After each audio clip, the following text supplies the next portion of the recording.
നവകേരള ബസ്സിന് മുന്നിൽ ചാടി വീണവരെ തടഞ്ഞ തന്റെ സുരക്ഷാ ഉദ്യോഗസ്ഥരുടെ നടപടി സ്വാഭാവിക നടപടിയെന്ന് മുഖ്യമന്ത്രി പിണറായി വിജയൻ. അത് അവരുടെ ഡ്യൂട്ടിയാണെന്നും അതിനെ ചില മാധ്യമങ്ങൾ തെറ്റായി വ്യാഖ്യാനിക്കുകയാണെന്നും മുഖ്യമന്ത്രി വിമർശിച്ചു.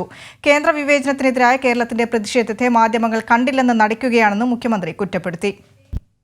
പ്രതിഷേധത്തിന്റെ പേരിൽ വാഹനത്തിന് മുന്നിൽ ചിലർ ചാടി വീഴുകയായിരുന്നു. അവരെ തടഞ്ഞ സുരക്ഷാ ഉദ്യോഗസ്ഥർ ചെയ്തത് അവരുടെ ഡ്യൂട്ടിയാണ്. ചില മാധ്യമങ്ങൾക്ക് തന്നോടുള്ള വിരോധം തീർക്കാൻ ഇതിനെ തെറ്റായി വ്യാഖ്യാനിക്കുകയാണ്. താൻ അപകടത്തിൽപ്പെടണമെന്ന ആഗ്രഹം പരസ്യമായി പറഞ്ഞ ചില മാധ്യമ പ്രവർത്തകരുമുണ്ട് എന്ന് മുഖ്യമന്ത്രി ഓർമ്മിപ്പിച്ചു. ഇന്നലെ ഒരിടത്ത് വാഹനത്തിന്റെ മുന്നിൽ ആളുകൾ ചാടി വീഴാൻ ശ്രമിക്കുന്നത് കണ്ടു. അവരെ പോലീസ് തടയുന്നതും കണ്ടു.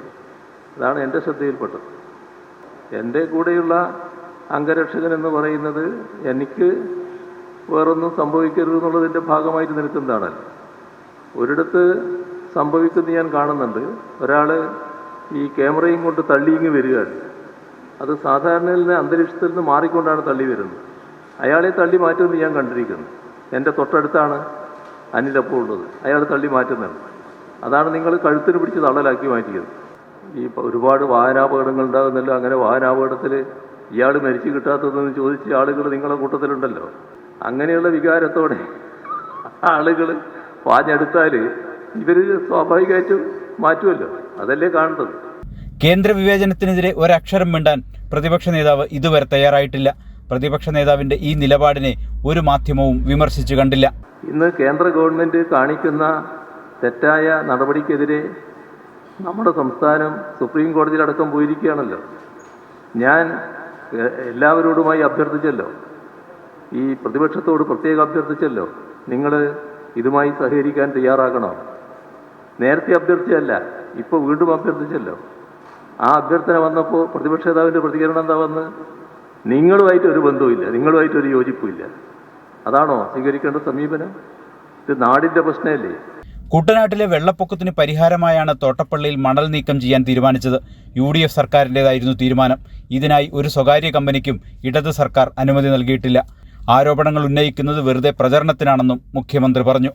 അതിന് ഈ അടിഞ്ഞുകൂടിയ മണൽ നീക്കം ചെയ്യലാണ് അവിടുത്തെ പ്രശ്നം. അതിൻ്റെ ഒരു ഉത്തരവ് ഇന്നലെ ഞാൻ ഉദ്ധരിച്ചത് 14/5/2012 GORT നമ്പർ 571/2012/WRD വർഷം 2012. അത് ഓർമ്മയുണ്ടല്ലോ. 2012 ഏതാണെന്ന്? 2011 മുതൽ 16 വരെയുള്ള UDF ഗവൺമെൻറ് കാലം. ഒരു സ്വകാര്യ കമ്പനിക്കും ഞങ്ങൾ മണൽ നൽകാൻ തീരുമാനിച്ചിട്ടില്ല. പിന്നെ കാണേണ്ട കാര്യം, ഈ ഖനനം എന്നത് അത് നമ്മൾ നേരത്തെ തന്നെ ഉറപ്പിച്ച് പറഞ്ഞിട്ടുള്ള കാര്യം പൊതുമേഖലയിൽ മാത്രമേ പാടുള്ളൂ എന്നാണ്. ഇന്ത്യ ഗവൺമെൻറ് ഒരു ഘട്ടത്തിൽ ആ നയം മാറ്റാൻ നോക്കി.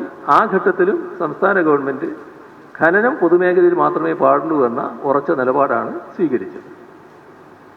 ബാക്കിയൊക്കെ പ്രചരണത്തിന് വേണ്ടിയുള്ള കാര്യമാണ്. അത് അതിൻ്റെ വഴിക്ക് നടക്കട്ടെ. വസ്തുത ഇതാണ്. മത്സ്യത്തൊഴിലാളികൾക്കായി സർക്കാർ നടപ്പാക്കിയ വികസന ക്ഷേമ പ്രവർത്തനങ്ങൾ മുഖ്യമന്ത്രി വാർത്താസമ്മേളനത്തിൽ വിശദീകരിച്ചു.